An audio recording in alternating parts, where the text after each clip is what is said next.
morning. Sometimes gardening has to come in the kitchen, and today is one of those days. So I am going to show you how to grow Ranunculus. They are a stunning spring flower. They're a cool weather flower, so they flower early in the spring. However, some years they've been great. The last 2 years they've been awful because of the wet winters that we've had. The little corms have just rotted and I've ended up with no flowers. But I decided this year that I'm determined that I am going to keep them dry, really look after them. I've actually got a much better greenhouse this year. It's not one of the zippy ones. It's less breezy and drafty. So I just thought, what better year to try? So I have bought my first lot of Ranunculus corms off of Amazon. They were very cheap. They were a £5. And I thought, if they work, they work. If they don't, I'm not going to be sad about losing out on a £5. And then I came across a website that had incredible Ranunculus. And I thought, let's just go for it.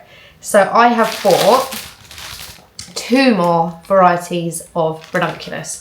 The place I got them from is called Amelia's Flower Farm. I've never shopped with them before, but I'm going to show you what to expect if you are buying corms. So excuse the rustling in my bag. I think there's 10 in here. And this is what they look like when they arrive. So they are dry and they're shriveled and they actually look like little octopus. Can you see that?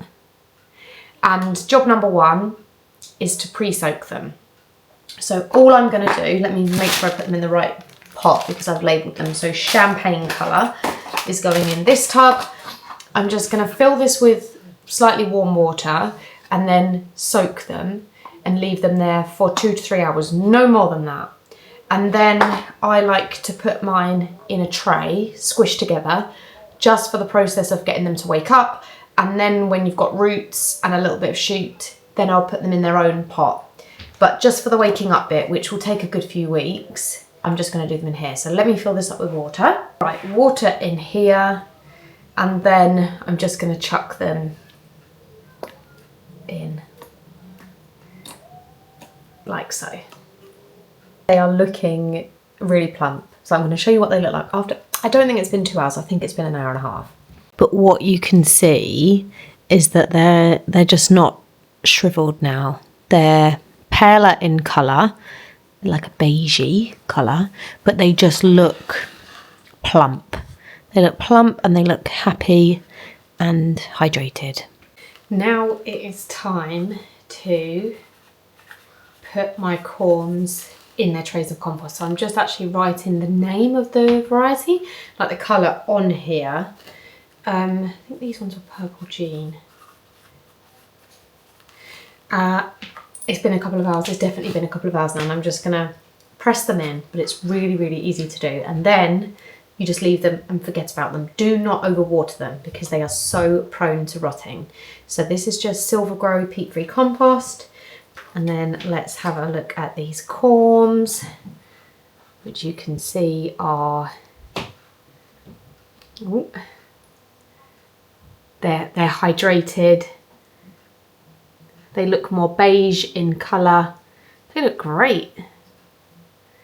I will say they're not as big as I don't know, I was expecting them to be a bit bigger. Maybe I didn't buy big enough ones. Let's just go with any that I'm able to grow will be great.